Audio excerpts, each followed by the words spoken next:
This is the Neurosurgery Podcast.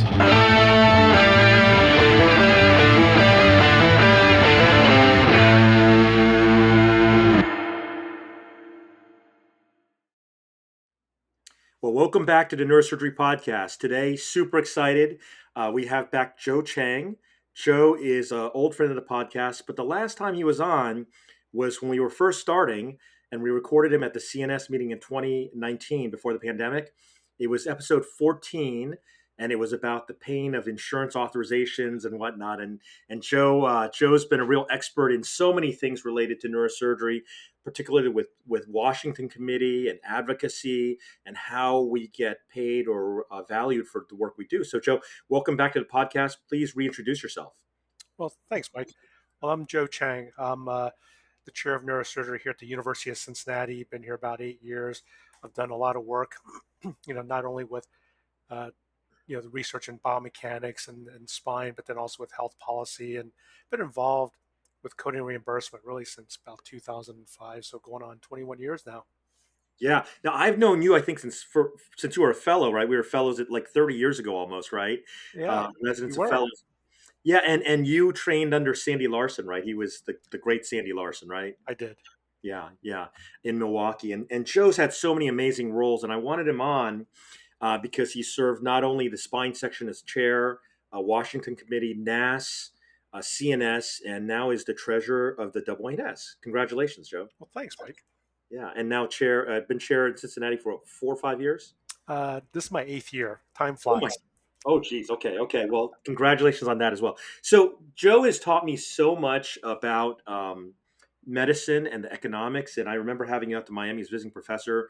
We talked about a lot of things. You taught our residents and fellows so much, and I was absolutely shocked. I was visiting professor at a very famous institution recently, and I was shocked that the trainees, the residents, the house officers didn't know anything about RVUs. I mean, they Mhm. knew that there was a thing called an RVU, but they had no idea what the metrics were and all that. So today I wanted to talk about that because it's such a polarizing word now, right? Can you just start by letting people know what exactly is an RVU? Yeah, an RVU is nothing more than just a currency in a sense of dividing up value of the services that we provide. So it's just called a relative value unit. So we need a way of trying to decide how much should a certain service be paid compared to, like for example, how much should a laminectomy be valued compared to a gallbladder removal or a brain tumor resection or a cesarean section.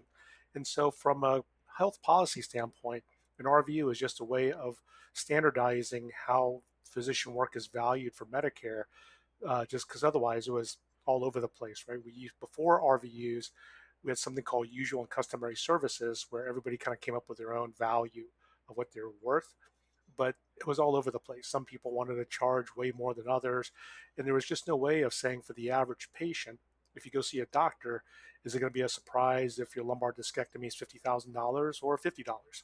And so what RVUs did was, from a government payer standpoint, make it so that it was pretty consistent, and you can kind of predict what your budget's going to be, just because Medicare for physician payments is really based on a general budget, so that it's going to be a fixed number every year. Yeah. So when did this all start? A lot of our listeners are in college or medical school. They think like 1970 was like a milk, like there were dinosaurs on Earth and stuff like that. So when did it start, and what components are there? What's the anatomy of the RVU? Sure. Well, the RVU, so, Medicare came into place basically back in the 1960s. And I can tell you that the idea of Medicare running out of money and going bankrupt has kind of come and gone. Like literally, that topic's been brought up multiple times through history. Like even in the 1970s, as you're talking about, we're dealing with oil and gas prices now, right? It's Mhm. certainly not quite what we remember odd and even days for getting gas at the pump, if you remember back in the 1970s. Well, back then, Nixon also had the same wage and price controls that was trying to limit the expenditures of healthcare. And Stuart Altman, who was his chief economist at the time, uh, talked about really the idea of needing more of a unifying way of trying to really pay for healthcare, and really healthcare costs overall. So that's how RVUs came to be, and it really become popularized and obviously until later, in essence. But it really is three main components. One is going to be the work RVUs, which is the work that the clinician or qualified healthcare provider delivers. There's a practice expense RVU that's meant to cover things like, headlamps, tables in your clinic, just basically what it potentially, not what it should cost, but just reasonable practice expenses from that. And the third one is the malpractice RVUs, which is what's paid for your malpractice. Of course, that also doesn't seem to cover what we all need as well as far as the overall cost. Now, on top of the RVUs, these are all multiplied by something called GPCI, GPCI, or Geographic Practice Cost Indices. So, for example, if you're in Birmingham, Alabama, it may be 1.0, but if you're in Alaska, given the cost of living and the fact that very few people want to go up there unless you get paid more, the gypsy may be 1.5 or higher. And again, based on how Medicare sets it up. There's also cost of living things with gypsy, for example, New York City, which we all know is high cost of living, high practice expense. So these are formulas that are just kind of developed to help people be able to kind of price that out. Now, as with any formula, the old joke is one size fits nobody. And that's Right. the problem, is that this is the same formula that goes to pediatricians, that go to neurosurgeons, that go to pathology, just anybody that is based on RVUs, to the point that it gets challenging to really value. I was about to say pathology, but they're on a slightly different system for their clinical labs and everything, with the payment model. So just like anesthesia is on a separate, they're not really RVU based, they're on a anesthesia unit, which is a separate payment system for them. Yeah, it sounds great, right? So you're like, okay, well, so Honda Accord versus a Rolls Royce, right? There should be some measure of understanding, like if I do something, if I see 10 patients a day or I see 30, there has to be some way to measure what that's worth to whoever's judging that worth. In this case, federal government, might be insurance company, might be a hospital, right? It's just a way of measuring, right? So it seems so objective that like you need something like that. Like before that, you say, well, I should be paid like $5,000 an hour, and you're worth five, right? So it makes sense, right? But then why so much controversy now? Well, actually, let me ask you a question. What controversy? Yeah, I mean that's so. So let's get to that. So let's before we get there though, let's figure out. I mean, who determines what, let's say a laminectomy is usually what, 13 or 15 RVUs depending on what kind of laminectomy it is Mhm. per level, right? And then add on those. Like who even figures out that math? Like shouldn't we just as neurosurgeons say, well, we're better, so we charge more, so we get more RVUs, right? So this is something that a lot of people misunderstand. So CPT, which is a product of the AMA, that is where the codes are written and like the book is developed overall in the CPT editorial panel, that is actually baked into the Social Security Act. That's called Level 1 HCPCS. So because of that, Social Security, or the government or CMS, is in a sense obligated to use CPT codes for how they describe work as well to develop that. RVUs, on the other hand, are not.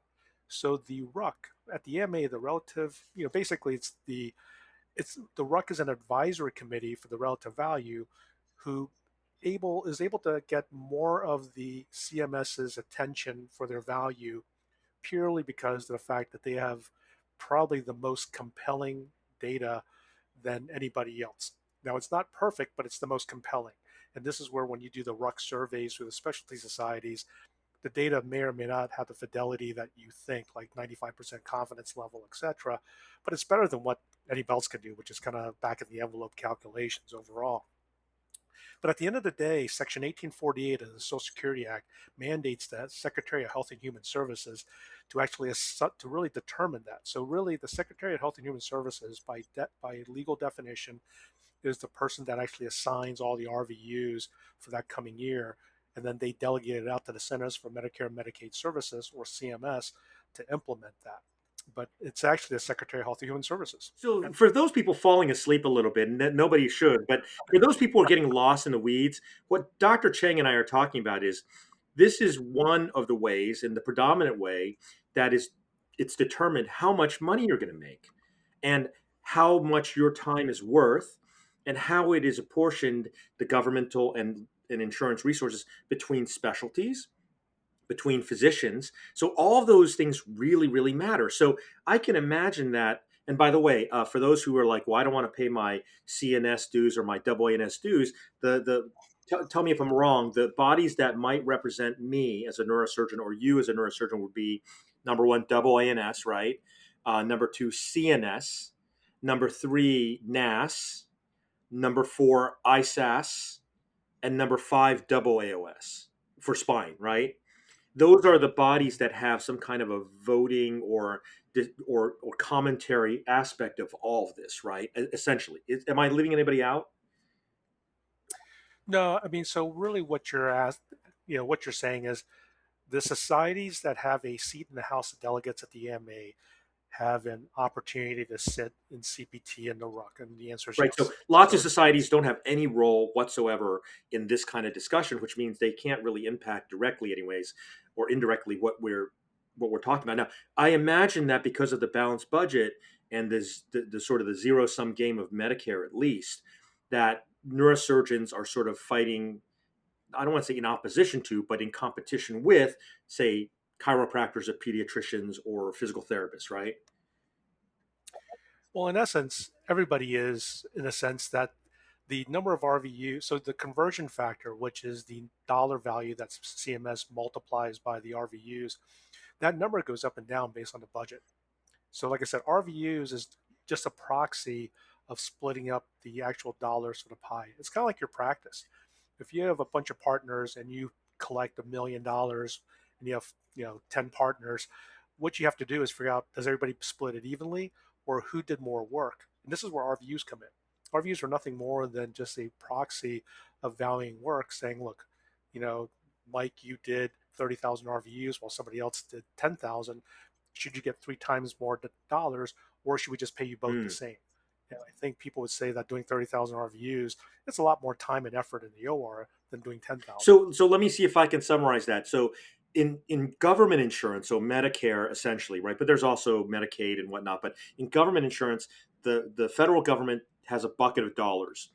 They're going to pay for Medicare for providers. That's the basically Part B, right? Physician services, professional fees, It comes out the and general then they'll budget. take the total number of RVUs submitted for the year from all the providers out there, and they'll sort of divide it up so that they'll apportion those dollars, and that will determine how much you make. But then in the private world, like insurance companies, they kind of use this too, or no? Do they do something totally different?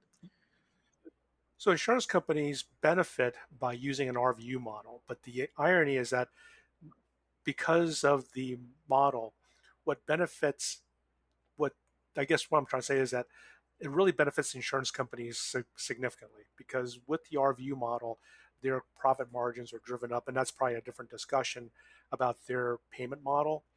But I think part of it is they don't pay, well, they could pay by conversion factor, but it's also based on your contracting.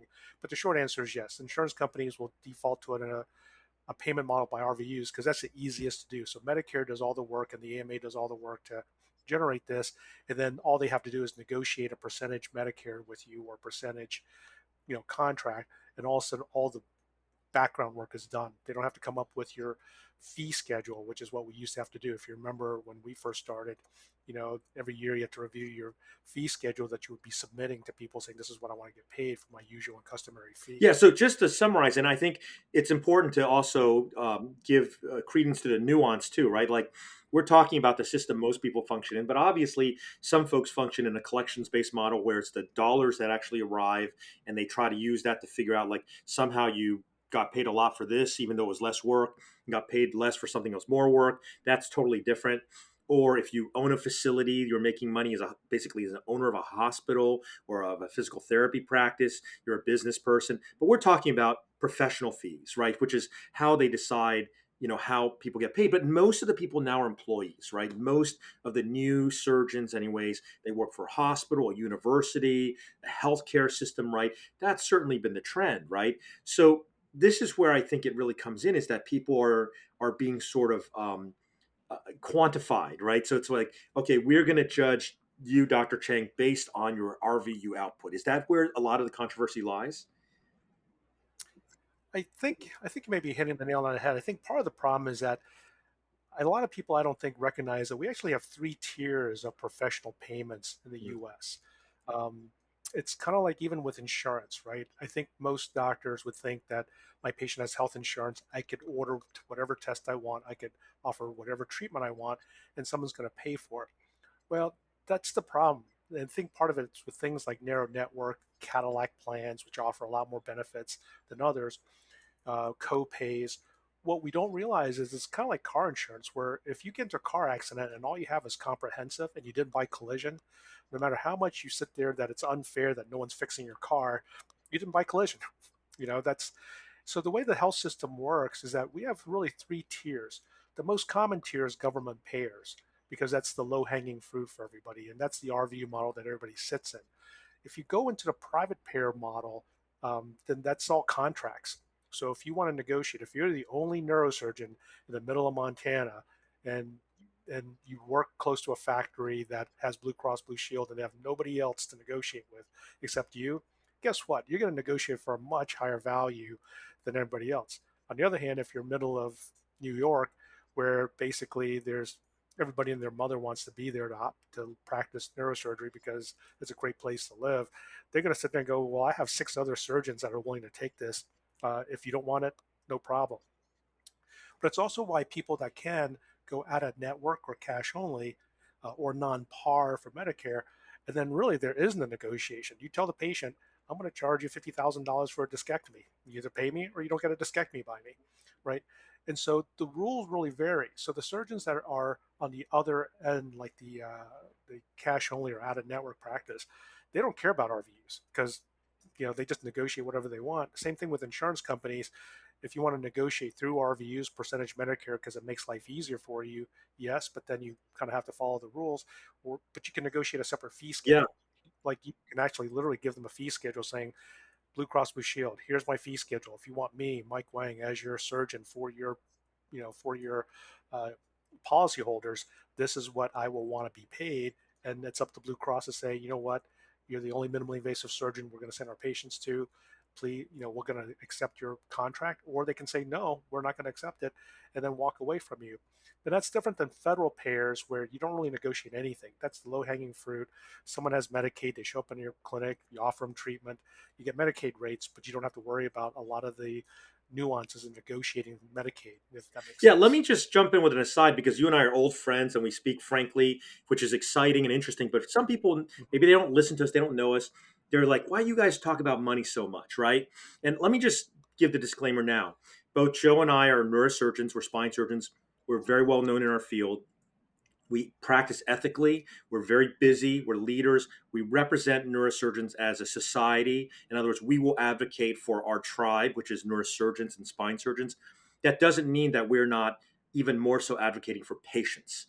And I know there's a whole diversity of doctors and patient experiences, and doctors have different models for financial success, and patients have feelings about how that is. The reality is that we're just talking about, from the perspective of young surgeons, how do you understand how the sausage is made, right? How do they figure out what's going on? We are not making a decision about, wow, you should do more RVUs or not, but it's such a topic of controversy and so hidden in training that people just don't get educated on what is the basic elements of the economics of how the professional fees are, right? How do we get paid? How does a doctor get evaluated in terms of being successful economically or not? And of course, the first thing always is the patient. I just want to say that everybody we interview on the podcast, everybody I know personally, we put the patient first. I know Joe does. I've known him for 3 decades, right? So with that little disclaimer, the aside, right? Let me ask you now, because you're chair. Well, do you mind if I just kind of Yeah, comment on your please. disclaimer? It's funny that we have to give that disclaimer because really what we're talking about is patient access, no margin, no Right. mission. So kind of like if you have a hospital in the community that says, I have to transfer a patient for an MRI scan at 2 in the morning because we don't have MRI availability, well, that's kind of BS. If they made enough money to hire an MRI tech to come in at 2 in the morning to roll out a spinal cord injury, there's no reason you couldn't get an MRI at any hospital at 2 in the morning anywhere in the US. Same thing with neurosurgeons. If neurosurgeons are not compensated well enough to actually want to be in that community and provide care for patients, guess what? You just don't have neurosurgeons. So I think what I'm saying is that we all put patients first, but I think one of the things that we're missing is patient access. That if we're not able to have people have a viable business plan, that is, you can't hire an MRI tech to come in the middle of the night, you can't hire scrub techs to come in and help you do surgeries in the middle of the night. Patients can't get emergency care anymore. And that's why so many people are transferred, like to you, to University of Miami, who could have had a craniotomy and a life-saving surgery at another hospital, but just no one's paid enough for them to offer that. Because otherwise, we could always do that. And I guess that's my disclaimer to your No, I disclaimer. love that you say that, Joe. I just get nervous about like the Yeah, social media people, like, oh, you guys care about this. But you're right, because my wife, Amy, who you know very well, is from a gigantic county in New York that doesn't have a single neurosurgeon. And every time I hear about on the weekends, and it happens almost every month, about a young person in a car accident, they're dead. They're not. It's not like, oh, so and so was in an accident. It's lucky they survived. They die. Like she maybe like 15% of her the people she went to school with have died already. Like it's a real thing. Like what you're saying is like, oh, there's no neurosurgeons up there, and you can't get life flighted in time to have your life saved. Always, right? So yeah, and we just it's interesting. We just had a neurosurgeon who died in Puerto Rico. You heard about that, right? And, yes. and that person, I don't want to say could have been saved, but there's a lot of discussion about maybe if it had happened and this was in San Juan, I think. And so the resources, like you said, just to say you want to have the resources available is not enough. It has to be somehow economically made possible, right? That's what you're saying, which is thank you for correcting me on that. But let me now transition to this sort of quantitative piece because it's really important. Lots of folks just are about to start their first job. A couple hundred neurosurgeons are graduating from fellowship and residency, and they've negotiated a contract. And a lot of these folks don't know what the metrics are. So you're a chair, you have to hire and build your department of neurosurgery with faculty. What is like the average RVUs that you expect a neurosurgeon to have, and what do you expect at the beginning? What do you think is going to happen over the years? Like, how does someone even judge like what is a contract saying about this X number of RVUs?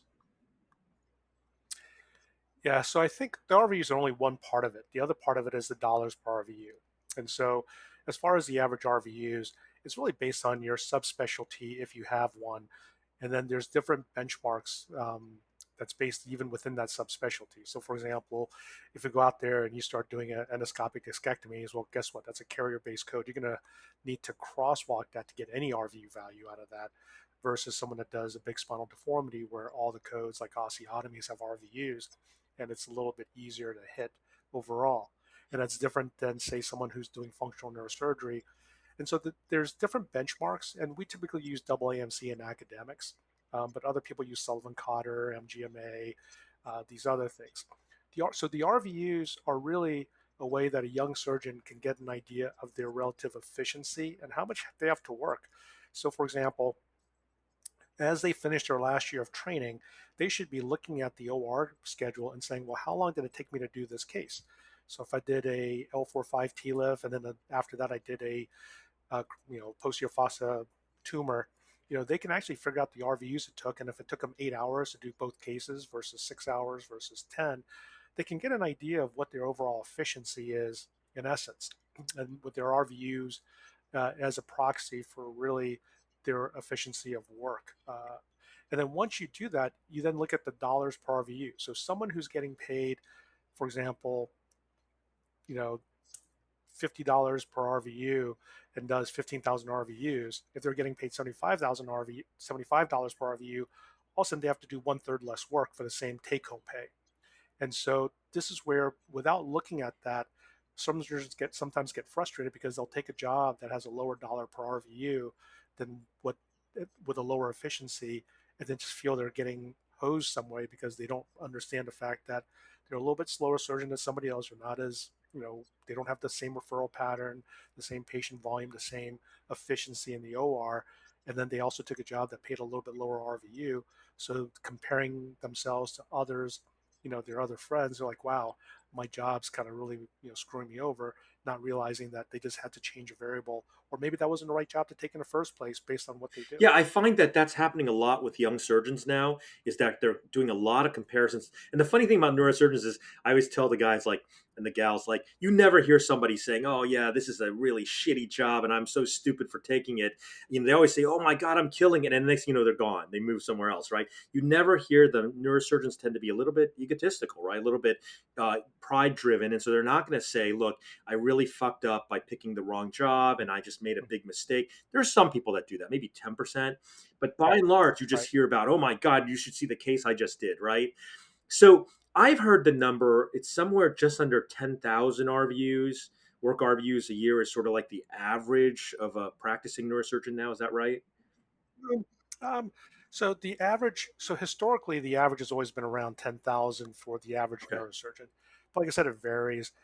For example, I think our benchmarks with CPSC, I think for spine is like 12,000, but for functional it's like 4,000 or 5,000 for 50th percentile. I don't have the numbers off the top of my head, but it really varies once you get into the subspecialty. But for the average general neurosurgeon, um, that's a reasonable number, I think, to target. Yeah, I think you're right, and just having a discussion like this, I think is something most trainees have never even heard, which is, well, how do I even figure out what they're saying in this contract, or in a conversation with the CMO or the CEO of the hospital or CFO, it's really helpful. So let's get to now as we wrap things up. What is the controversy? Like, is it the fact that in the past neurosurgeons were just measured on like, I saved these lives and the patients love me, and now we're in this world where it's like, how many stars are you rated, and like how many RVUs you did, and that kind of like treadmill where you're supposed to increase 5% a year, whatever the heck it is, right? Is it just sucking the art and love out of medical practice? Personally, I don't think so. I think the fundamental issue is the misunderstanding of what you just signed up to do.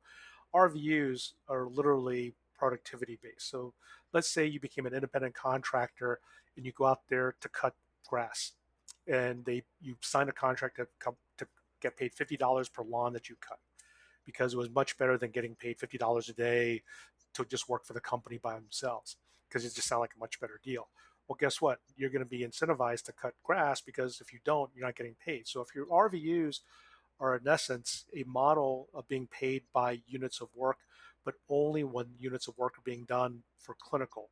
So I think a lot of physicians are frustrated because they're like, well, wait a minute, when I want to write a paper, you know, that should be part of my salary, Right. right? That should be, the things that I do that aren't patient facing should be valued the same way. I'm waiting for anesthesia for an hour, right? The problem is that a lot of people don't realize that when you're sitting there waiting for anesthesia to start, your 7:30 case starts at 8:30. That's an hour that you're not getting Oh, paid. Like, you're literally not getting yeah. paid, right? Yeah. So I think that's a frustration. Now the option is become salary based. So if you're salary based, or a hybrid model, what we call a blended model of salary plus productivity and RVU, then that's the most common model, to be fair. But I think a lot of it is just understanding, what did you sign up on. So if you sign up to an RVU model, you literally are saying, I want to get paid per hour of work, but only when I'm working. And it's very similar if you think about the frustration that airline flight attendants face, where they only get paid when the doors close, and they don't get paid for all the downtime waiting for passengers and all this other stuff. It's the same thing that we do. The only thing is that we were enticed because we had a higher upside with the RVU model, but also a higher downside if you're not as busy, compared to just taking a straight salary saying, you know what, pay me $250,000 a year. I'll work 40 hours a week. And so that's why Kaiser is a model that, if it's a salary based, some people gravitate towards that. Other people prefer cash only, or to be really productivity based or collections based. Other people prefer RVUs. But the frustration, I think, and the controversy is when people come into a model that they don't understand, and then get frustrated saying, I want to get paid by RVUs. Oh, wait a minute. I haven't built a practice yet. I have no cases. I can't generate RVUs, so I'm not going to get paid well.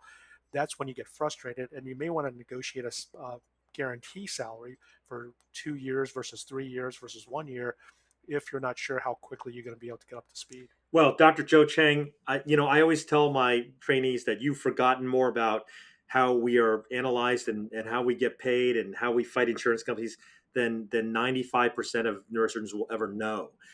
So I want to thank you for sharing some pearls of wisdom. Thank you for your 3 decades of service to organized neurosurgery, defending us against the wolves at the door. And thank you for coming back on the podcast again. I appreciate it, Mike. Thanks. Great seeing you again.